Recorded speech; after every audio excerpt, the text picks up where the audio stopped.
What? Wasn't I going like 500 miles an hour? Hello everybody and welcome back.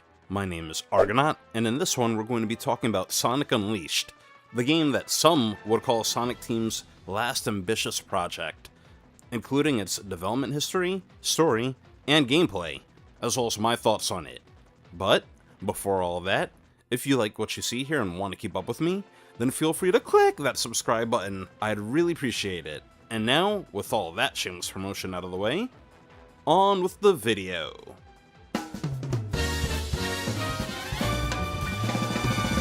In mid-2005, Sonic Team had a concept for the next Sonic Adventure game. It was internally titled Sonic World Adventure, and following the failure of Sonic 06, Sega knew they had to make some changes. Development of the new game began shortly after the release of Sonic 06, and this time, Sega didn't force a release schedule on Sonic Team. Also, this new game would run on the Hedgehog engine, a new engine that would show off better graphics, speed animation, particle effects, and colors. All the realistic-looking NPCs from Sonic 06 were also gone, replaced by more cartoonish-looking NPCs that were inspired by Pixar movies and would look more natural standing next to a 3-foot-tall hedgehog. Sonic himself also went through a redesign. Art director Sachiko Kawamura wanted to create the ideal version of Sonic, one that would blend together his classic look along with his modern one. And I would say that she succeeded at that. Sega's been using this character model of him for almost 20 years. It's been modified every now and again, shorter quills here or a lighter shade of blue there, but at the end of the day, it's the Sonic Unleashed Sonic. Even in Sonic Frontiers, they used that same character model. Not that I have a problem with it, I don't think I've ever disliked how Sonic has looked in any game really. But along with this, Sonic Team decided to take a step back and simplify the experience, choosing to only focus on Sonic this time around. And they also wanted to develop a new simulating element for the game, which eventually led to the creation of the Werehog, a decision that Sonic Team thought might give them some mixed criticism early in development, but they'd rather shake up the gameplay than have it be one long continuous sprint. With all the new features that were being added into the game, it seemed like it was straying too far from the adventure formula to be called an adventure game, and so it was officially named Sonic Unleashed. Unless you're in Japan, where they kept the name Sonic World Adventure for some reason. Sonic Unleashed would go on to be released for the Xbox 360, Wii, and PlayStation 2, because yes, it came out for the PS2, on November 18th of 2008, with the PS3 version coming out a little bit later on December 9th of that same year. And unlike Sonic 06, they only charged $49.99 for Sonic Unleashed. Actually, they wouldn't charge full price for a Sonic game again until Sonic Frontiers years later. And now, with that, let's talk about my first experience with the game. Back when Sonic Unleashed came out, I was 17 and in my last year of high school. I had just started my first job working at the local McDonald's a few weeks prior, and my parents never actually gave me an allowance before, so as you can imagine, once I started getting a paycheck and actually having money for the first time, I started experiencing the joy of being able to buy things. And being 17 with no real responsibility or bills, I was pretty much buying a new game every week. Sonic Unleashed ended up being one of those games, but I didn't really have the time to play it. First off, I was focusing on some other game at the time, I can't even remember which one at this point. So all I ended up doing was creating a backlog of games for myself, some of which I still have yet to play to this day 18 years later.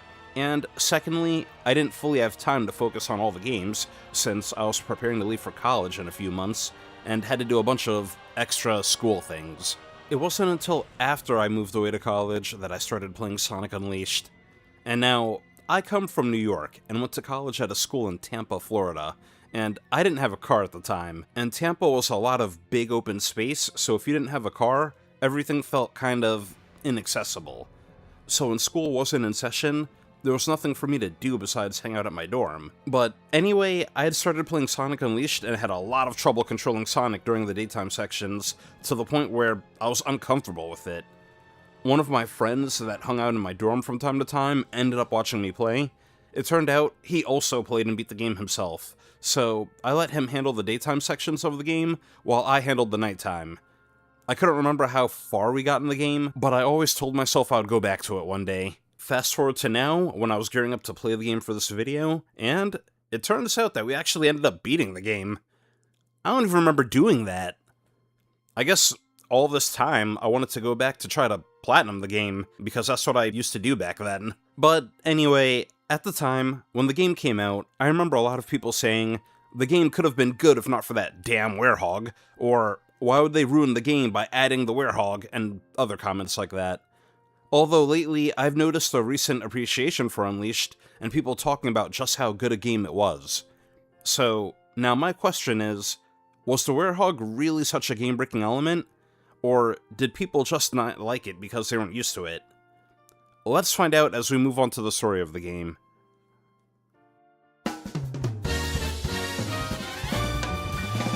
For the story of Sonic Unleashed, it starts off with Sonic facing off against Eggman in a final confrontation on one of his battleships in space. Just as it looks like Eggman has the upper hand on Sonic, Sonic uses the Chaos Emeralds to go supersonic, which puts Eggman on the run.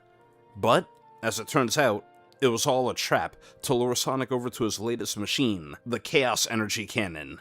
Although this is definitely a legitimate fear that Eggman has when he's running from Sonic, though.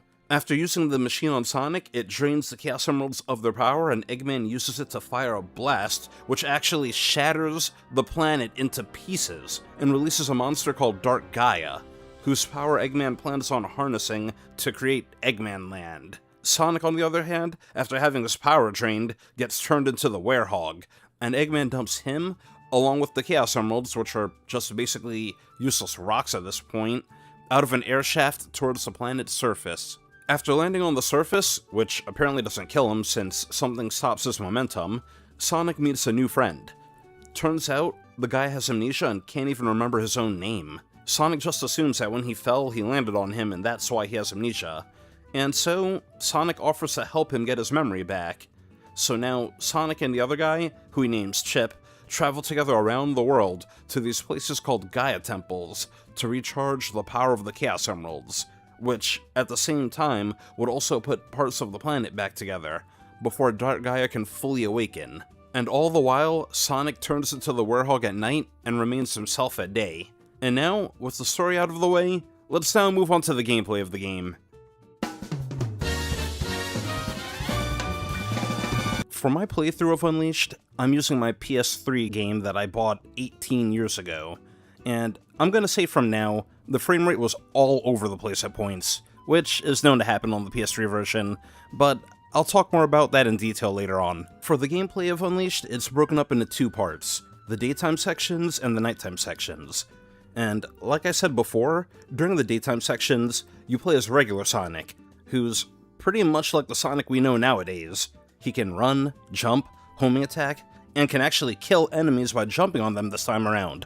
I forgot to mention in my Sonic 06 video that he couldn't really do that, which was weird seeing as it's his most basic attack. But, along with all of this, they also essentially brought back the high-speed sections from Sonic 06.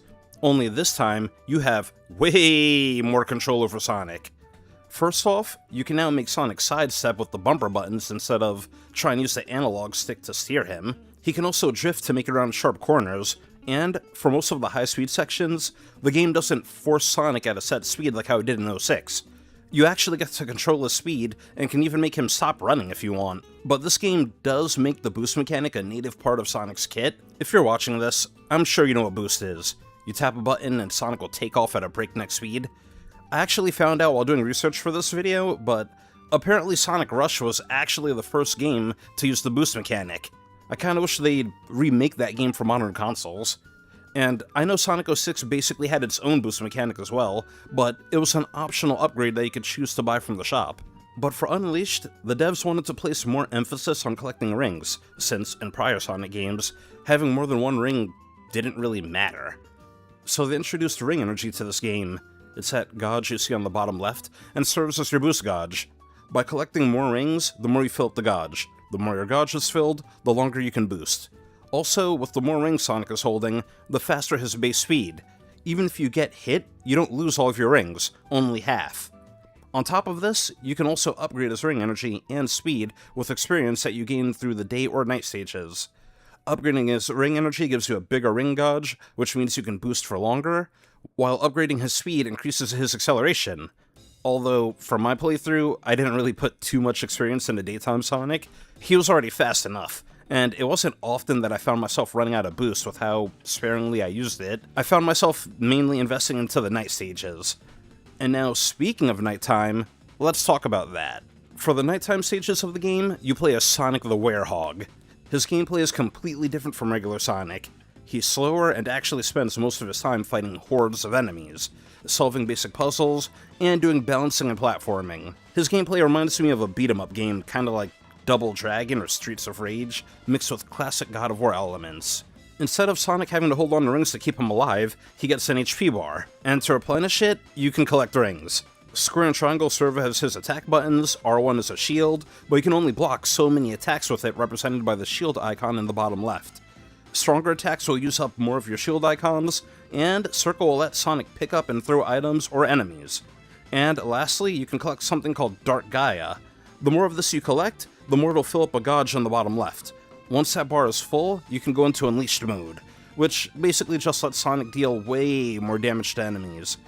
And Sega didn't just tack his gameplay onto the game, they actually put a lot of effort into the Werehog's combat system. As the Werehog is where you're going to gain most of your experience since you're fighting a lot more enemies, and you can choose to upgrade his combat, which unlocks new moves as you go. Personally, I had trouble really memorizing the Werehog's moves, so I just kind of hit random combination buttons and hoped the move would come out.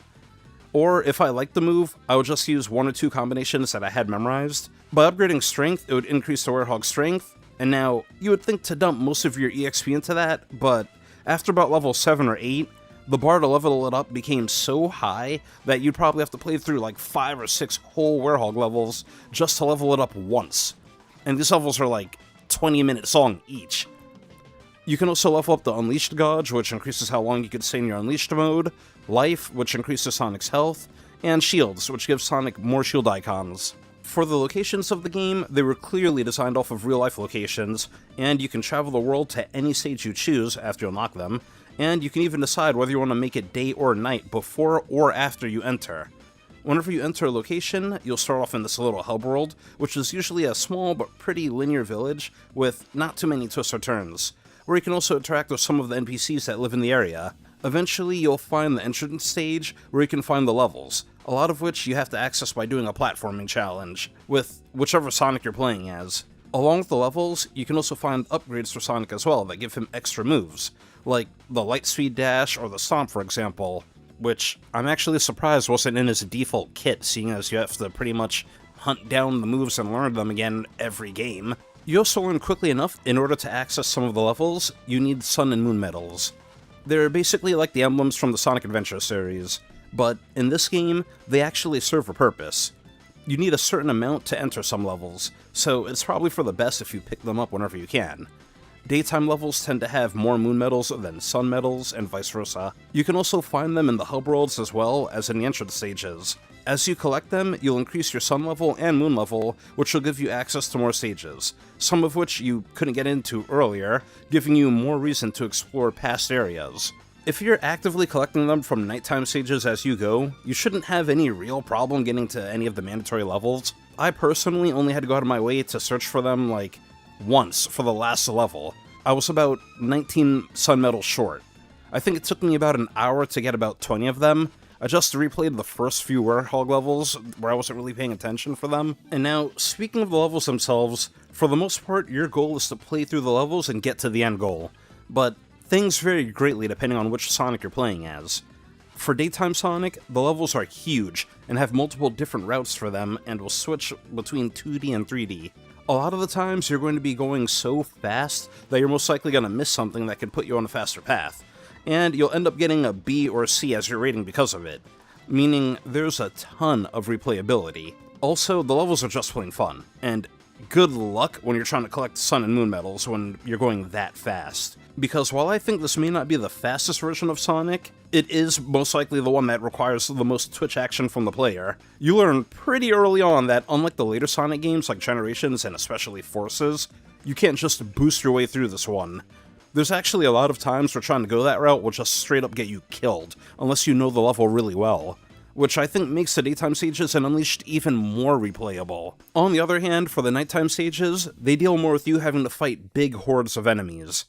unlike the daytime stages, your time doesn't matter here, and I mean, thank God for that, because on average, it'll probably take you about 20 minutes to finish one of these stages. Along with fighting swarms of enemies, you also have to deal with the occasional basic puzzle and these balancing sequences where Sonic has to balance on a support beam. The nighttime stages feel way more linear than the daytime ones, but there's so much more room for exploration here.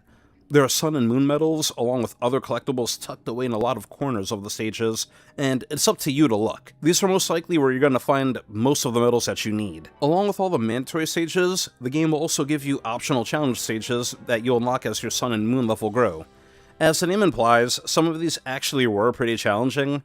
As the Werehog, it might have you do a ton of balance challenges, and as regular Sonic, it might have you try to shoot through an area on a time limit that also requires you to have really precise jumps. I may make it sound easy, but I actually did lose a ton of lives doing these. Overall, I enjoyed both the daytime and nighttime levels, and there weren't really any levels that I particularly disliked.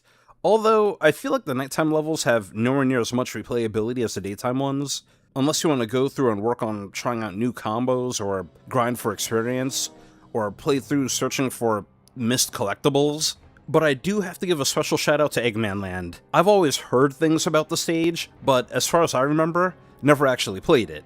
But oh my golly, like, did the devs think that this was going to be their last Sonic game? It felt like they put every idea they could think of in this level. This level to me was rough at points, but yet fair at others at the same time. It's the last level in the game, but also a huge one, requiring players to constantly swap between the Hedgehog and Werehog, making me wonder, does that mean Sonic was here for literal days trying to get through this? Because I believe it's only from the player's point of view that Sonic can control the daytime and nighttime. But anyway, most people probably take over an hour to beat this level. It personally took me about 77 minutes, and I was afraid of game overing the whole time. If I had to start all over again, I would have cried. But the level's relatively fair, oftentimes giving you a checkpoint and an extra life right after the checkpoint before some of the more difficult sections. So even if you lose, you're not really losing any lives, which I'm grateful to the devs for. I only really had trouble with this one balancing section because of the camera angles, and the Werehog would slip off the pipe, or I'd miss it completely. But besides that, now that I don't have to mandatorily beat it, I actually look forward to attempting it again and seeing if I can beat it in under an hour. But anyways, let's move on to talking about the bosses. For context, throughout the game, you have to find daytime and nighttime keys to something called Gaia Temples. By placing a Chaos Emerald at a pedestal in the temple, it'll recharge its energy, as well as fixing a piece of the planet. Now, while Dr. Eggman is aware that Sonic is doing this, he's too busy to gather up all the pieces of Dark Gaia and fully awaken it, since it awakened in a weakened state, so he actually sends out his robots to deal with Sonic throughout most of the game. If you end up fighting a boss during the daytime, not counting the first boss, it's typically just one of Eggman's robots piloting a machine, which is typically some type of giant robotic animal. And for the most part, the strategy is the same.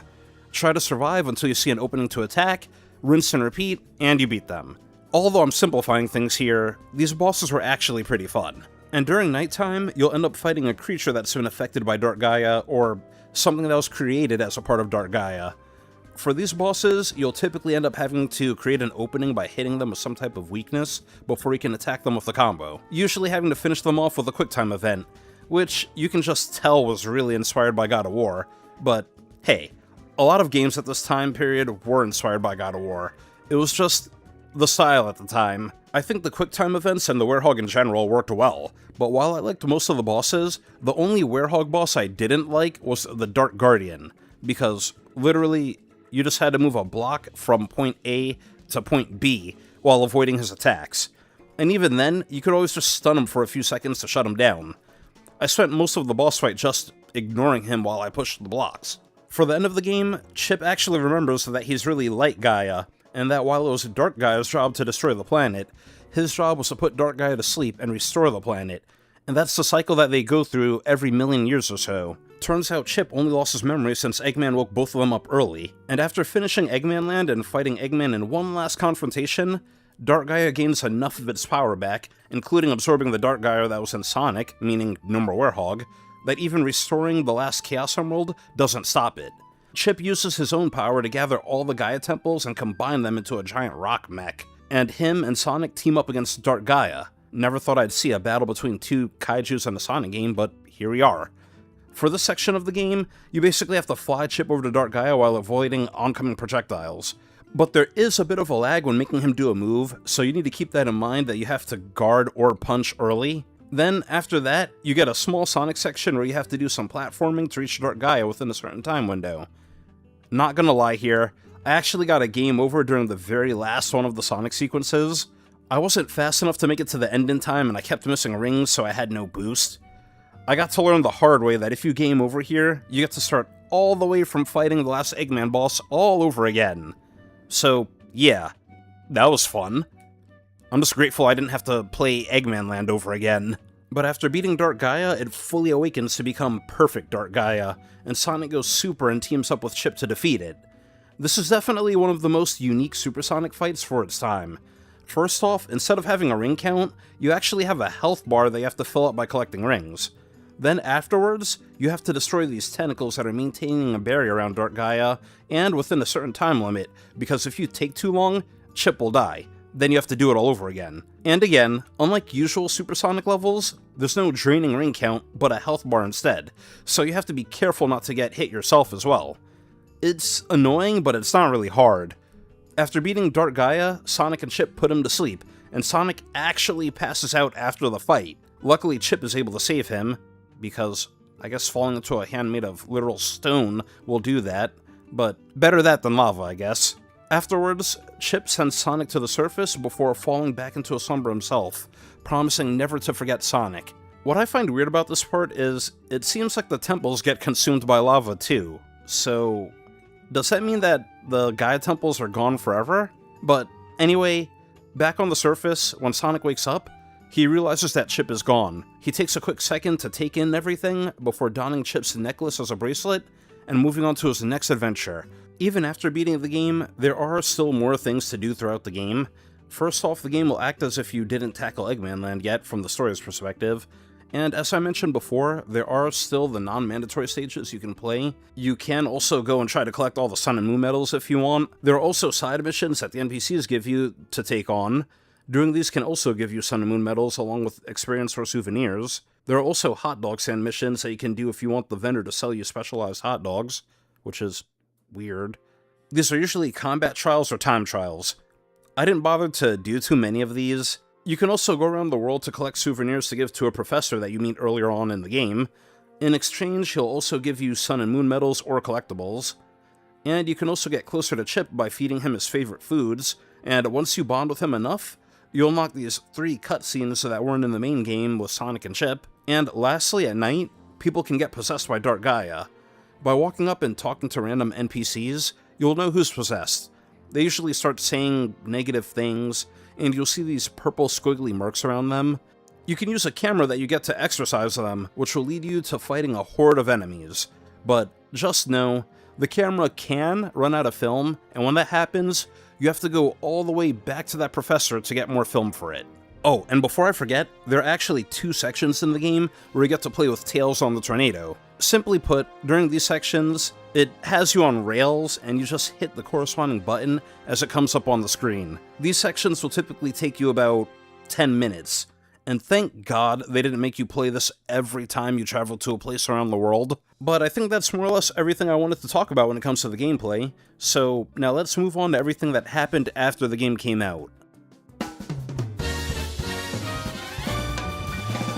After Sonic Unleashed came out, as Sonic Team more or less expected, it got mixed reviews, with people complaining about the Werehog and the nighttime sections, saying that it was a pace breaker, or out of place in the game, while the daytime sections received a lot of praise, calling them some of the best ones ever. I didn't know this when I played through the game, but Sega actually released a bunch of DLC for Unleashed, adding new day and night stages, as well as more challenges for players to complete. There were a total of 20 new stages added.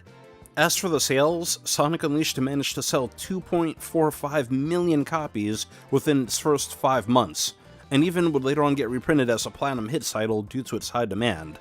The gameplay that daytime Sonic had would be tweaked every now and again, but it's more or less framed the Sonic that we know today.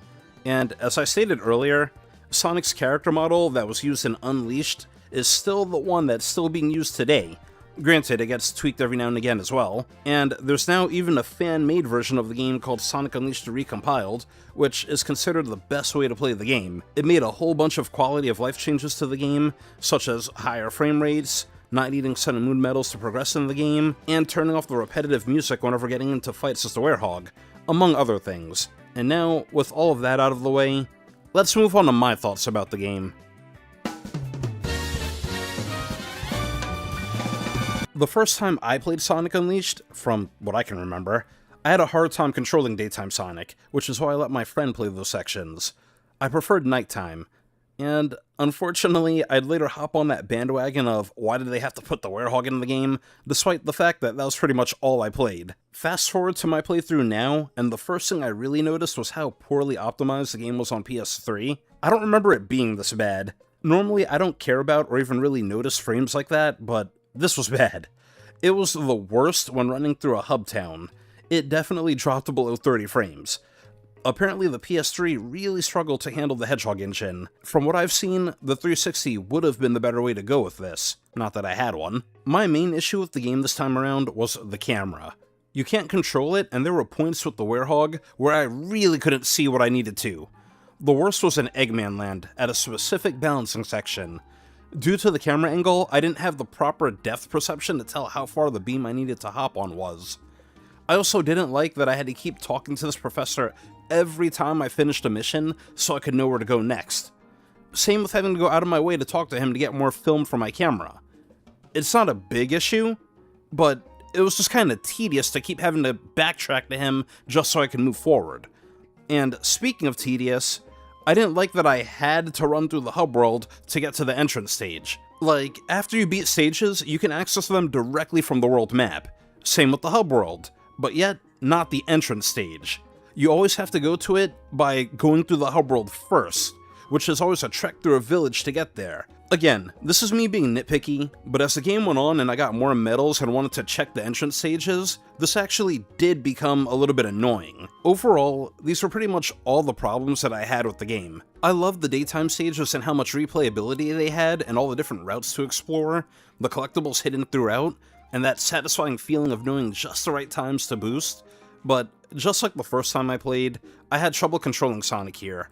It felt like his sensitivity was too high, even when I wasn't in the stage. I wish the game had given me an option to turn down the controller sensitivity or something, but unfortunately it doesn't do that, and I spent most of my time as the Werehog. I also like that whenever you do bad in the stages, it plays a bad version of the victory tune.